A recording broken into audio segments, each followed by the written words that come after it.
Yeah, tugende. Yes, amanya nze Henry Waiswa kuva Mudda wa Nkyogula Advocates fe bannamateeka ba Gladiator Entertainment.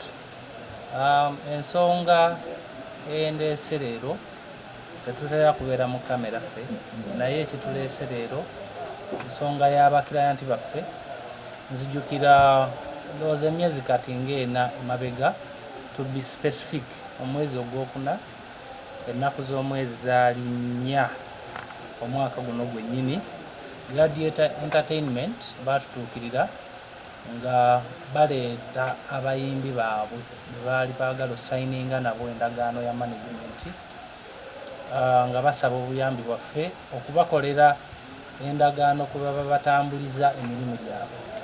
Era twakola endagaano eyo ebyagirimu byonna nga si bigambo byaffe wabula okusalawo kwabwe bo, era bwe bajja twabawabula nti kyetugenda okukola si biwandiiko biva mu bannamateeka bibalagira bwe mulina tambuza mirimu gyammwe, wabula ebiruubirirwa byammwe byennyini n'ebigambo byammwe byennyini ku butya bwe mwagala otambuzaamu emirimu gyammwe bye tugenda okuteeka wansi nga bannamateeka bibalungamye mu nkolagana yammwe ne bizinensi yammwe. So mu ndagaano eno ebikulu bye njokkoonako yalina kuba ya bbanga ki. Endagaano omuyimbi Kabunga Fahad y'omu ku bayimbi be baleeta baali basayininga nabo endagaano. Kabunga Fahad amannya agakola ssente nga bwe mwogera ye King Fa. Yes, y'endagaano gye nkutte mu ngalo ya Kabunga Fahad aka King Fa. Endagaano eno yalina kutambulirwako ebbanga lya myaka 5. Ebbanga ly'endagaano eno lya myaka 5. Njagala kutuuka we kali akatundu ako. Yes, akatundu ak'omwenda mu ndagaano yaabwe kagamba nti endagaano eno enaabaawo oba enaakola enaatambula okumala emyaka 5 okuva ku lunaku lwewandiikiddwa oba lwe bagisayininze. Akatundu akandibadde akokubiri kagamba era abasayininze endagaano eno tutegeeza manager ne King Fa kati omu ku bo waddembe bw'aba atuusizza nga ayagala endagaano eno eveewo oba ekome ng'ebbanga erya myaka 5 terinaggwako, anaakolanga bw'atyo nga awandiikira munne mu butongole ng'amuwa ebbanga eritakka wansi wa myezi 3. Akookusatu endagaano eno yali esobola okuddizibwa obujja ng'emyaka 5 giweddeko nga batambulira ku biri muno oba ebirala bwe banaaba bwe baali balina okuteeseganya ng'emyaka 5 giweddeko. Kati ekikulu mu kano akatundu kwe kuba nti oluvannyuma lw'emyezi 4 gyokka manager wa Gladiator Entertainment yantuukirira n'aŋŋamba omuyimbi King Fa oba Kabunga Fahad yadduse, kigambo kye yakozesa, saagala sijja kukozesa kirala, tiyanziruseeko ensonga nga tazimuwadde, nga talina nsonga ya simba gyakoze eki gyamuwadde, tamuwandiikidde nga bwe baalagaana, kwegamba manager ng'asigadde mu bbanga. Bwe yantegeeza ekyo nenga mugundi muno tulina kye twalagaana nti bw'obanga okooye endagaano ng'oyagala kuvaawo si kudduka wandiikira munno mu bbanga eryo kyataakola. Then ekitundu ekirala ekikulu mu ndagaano eno kyali kigamba nti bw'wabaawo obutakkaanya bwonna wakati wa management n'omuyimbi, ensonga ezo bazikwata batya. Ke katundu namba 17 kali ku dispute resolution nga kaliko ebitundu 2. Agamba nti obutakkaanya bwonna oba ensonga yonna ejjawo wakati wa management n'omuyimbi, okusooka kwa byonna banaatuula ne bagezaako okukola ki ogisolovinga ng'abantu abategeevu era abagunjufu. Akalinga akasembayo saayagala nakasoosowaza kuba nali suubira nti biriba bwe bityo. kagamba nti okukkaanya mu buntu bwe kugaana then aliba yeemulugunya oba akoseddwa waliba wa ddembe okuddukira mu mbuga z'amateeka afune obwenkanya. So ebyo nga bwe biri n'ebitundu ebirala bingi ebiri muno tetulina budde bugenda kimu ku kimu. Manager alina kukola ki byonna mu ebiri muno okutuuka gye ntuuse. Ebyo bwe byali bwe bityo manager bwe yaŋŋamba nze enkola yange eri nti bwe wabaawo obutakkaanya wakati w'abantu be nayambako okukola endagaano oli bw'ajja gye ndi nkola katasikol era kye nakola nensaba manager ennamba y'essimu y'omuyimbi King Fa nenjogera naye nga mubuuza wakoze otya. Yannyanukula ngamba nze manager yangobye manager yakoze eki yangobye. Ne mugamba yakugobya atya? Yakuwandiikidde? Nti nedda. Gwe wamuwandiikidde ng'ogenda? Nti nedda. Mugamba tewandisuubidde nti kya bugunjufu musooke mutuule mwogere? Yanziramu kimu nti okuggyako nga mumpita kusazaamu ndagaano eyo. Ne mugamba kirungi era nandyagadde ekyo kikolebwe mu nkola ennuŋŋamu, wabula ky'oba okola noonya manager nga bwe mwajja mu ofiisi wano ababiri ne mbayamba okukola endagaano. Bwe kinaaba kituuse ku ekyo buli omu ate munne naye nga mutambudde ng'endagaano bwekola ki bweragira. Siddanga mukuwuliza bifa ku King Fa. Manager naddamu n'aŋŋamba kati tukoze tutya? Ne mugamba oke tugenda kuwandiika mu butongole, oba oli awo essimu yagitwala nga yakubalaata, tumubuulire nti byogenda mu maaso n'okukola biri wabweru w'endagaano era nti biriko ebisobola okuvaamu ebiyinza obutumenya kimu ku kimu ku byakoze ebiraga nti yadduse. Ondagaano mu kiwandiiko kino kye twayita demand or notice of intention to sue for breach of a contract. Olupapula luno amateeka gatulagira nti omuntu bw'aba akukosezza naddala mu byensimbi nga tannamuwalaawala kumutwala mu mbuga z'amateeka, kirungi okumuwandiikira n'omutegeeza ku nsonga lwaki olowooza ku kumutwala mu mbuga z'amateeka, n'omuwa nkyogere ntya, n'omuwa claim yo bw'aba asobola ogisetolinga nga temutuuse mu kooti ne mukikola. So ekiwandiiko kino twakiwandiika kiri mu Luzungu, nja kwogerako ebitono. Kigamba nti tukuwandiikira ku lwa client waffe Mwami Mwanje Ronald. Nga bw'omanyi nti ng'ennaku z'omwezi 4 omwezi ogwokuna mwayingira mu ndagaano ya management ne client waffe, era okusinziira ku ndagaano eyo client waffe ye yalina eddembe n'ebbeetu ngende maaso yalina eddembe n'ebbeetu okukola bino: okufandinga music gwokola mu audio ne video, okumarketinga oba okutunda, okupromotinga, okudistributinga n'okutegeka ebivulukululwo. Ekyaddako nti naye ng'ebyo biri bwe bityo ebbanga tewayise ddene mu ngeri etategeerekeka nga tumuwandiikidde, ebikolwa byo biraga nti wadduse, otya tokyajja ku kifo we mutera osisinkana okola emirimu gyammwe. Era ne client waffe bwakukubira amasimu tokyakola ki, tokyakwata.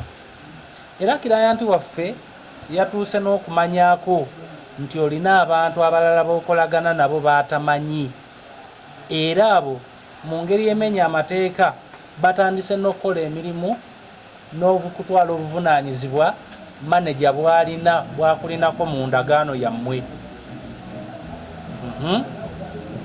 Era ekimu ku byo bye bakoze kwe kutegeka manager waffe ekivulu kye yazze okumanyaako ekituumiddwa erinnya crime of the century, era nga kitegekeddwa ng'ennaku z'omwezi 26 omwezi ogw'omunaana guno omwaka ku National Theatre. Client waffe olw'ebyo by'oteeseewo ne neeyisaayo yeeraliikiridde, afiiriddwa ssente, akoze bingi ku lulwo, wabula by'otatutte nga bya muwendo. N'olwekyo tulina instructions okusaba ebikolwa ebyo ebimenya endagaano yammwe obirekere bunnambiro mu nnaku 7 ng'ebbaluwa eno ekutuuseeko.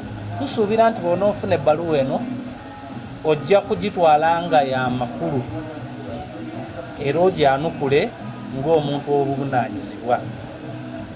Bw'oba oyagadde okuwabulwa oba okwongera okunnyonnyoka ku biri mu bbaluwa eno, tukubire essimu ne tussaawo essimu yaffe. Ebiddirira bw'onooba tokoze nga mugunjufu bw'akola tewejjusanga. So King Fa twamutegeezaako butereevu kubifa ku kumenya kwe okw'endagaano. Twamuwa ennaku 7 talina kye yakoze, takubiranga maneja. Ekiddirira ngenda kwogeramu ne bakirayanti baffe. Mwanje Ronald, manager wa Gladiator Entertainment. Lawyer atugambye nti ofiiriziddwa. Soko tulambule kibi ofiiriziddwa. Yanfiirizibwa tulwanye n'okufuna iti oluyimba olwo oliko nga luyitibwa nyanyanyanya kokonyo. Twalwana nalwo olufuna era twayita mu kutoba kwa njawulo n'omwana olwakuba iti tumala ojjikuba ndowooza n'alaba ng'ogabana naffe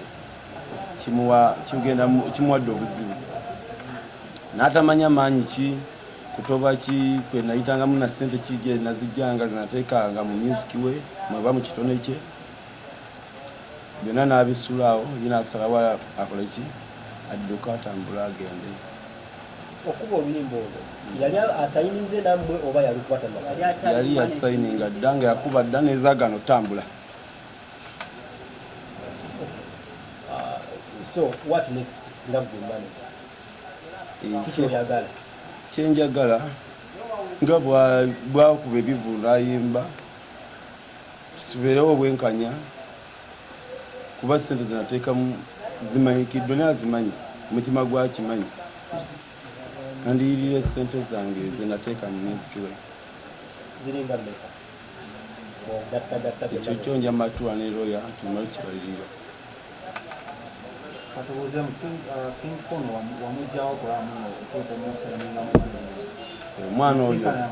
Omwana oyo yansanga wano yali lockdown okuba mu lockdown enkambwe eri najja nansabe ayimbemuko nemukkiriza n'ayimbayimba muko nyimba zeyinaawo kama nanneegayira nansaba ye yansaba anyigiza mu kiwozo mu managing ensooka nsirikamuko naddamu najjere nga kikaali serious nenzikiriza naye nakkiriza nagamba omwana ono sijja musayiningisa mu lockdown muno ayinza okuba alinamuko obuzibu ng'ekimugambye ekimulute mu kuyimba alabye gwe mulimu omwangu ne mulinda tuva mu lockdown.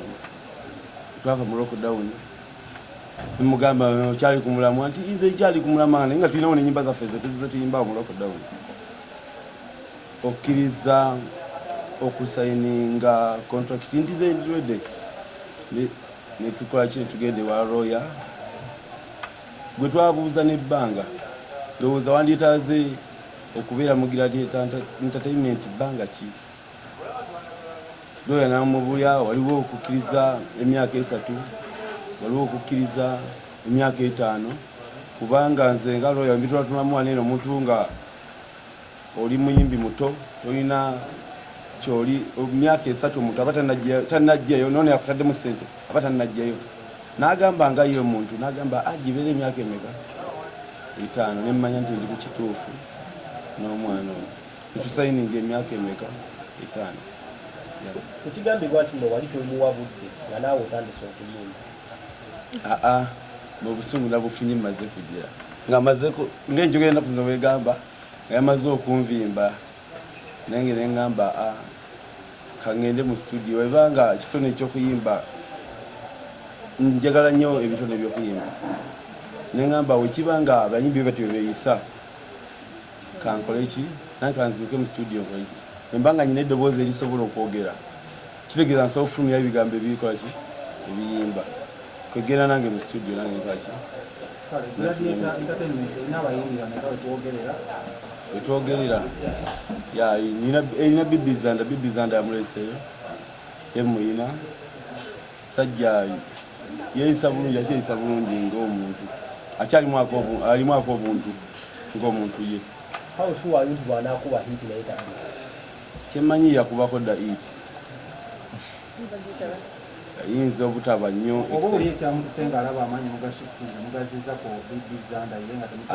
kati kankwemu story eno bibizanda buli omuntu yali ayagala fulumyanga ennyimba ne bibizanda nemugamba ssebo wange omuntu omuwa n'ayitawo ajja kuyamba munne naye tusooke tupike King Fa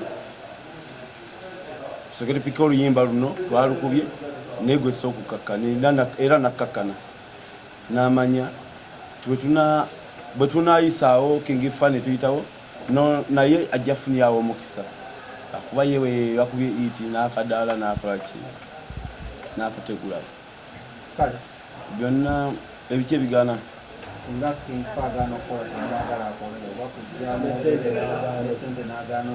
engeri gye nalekanga mukyala wange waka nga tasibye enviiri nenzija nensiba ez'omuyimbi nja kumusiba ekyamazima nabigani engeri gye nalekanga mukyala wange waka nga tasibye enviiri nenzija nensiba ez'omuyimbi King Fa nja musiba ekyamazima kinaba kiganyukaki okundiirira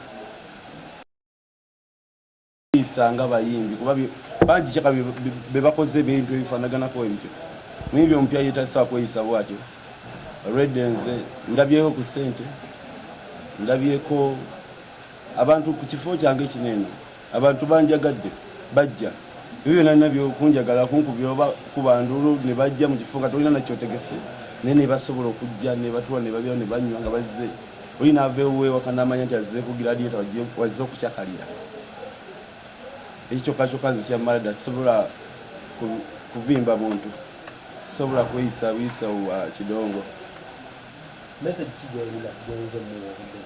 ani yempa King Fa obo okulabula kinyinza omugamba nanzizeemu nga nzikakanyiza n'embusuubu yandibadde dda mu ndagaano kyeyali egamba bw'oba wakuva mu ndagaano eno kwawukana n'endagaano najja tugende wa lawyer n'amanya biki byalina okuliyirira nga manager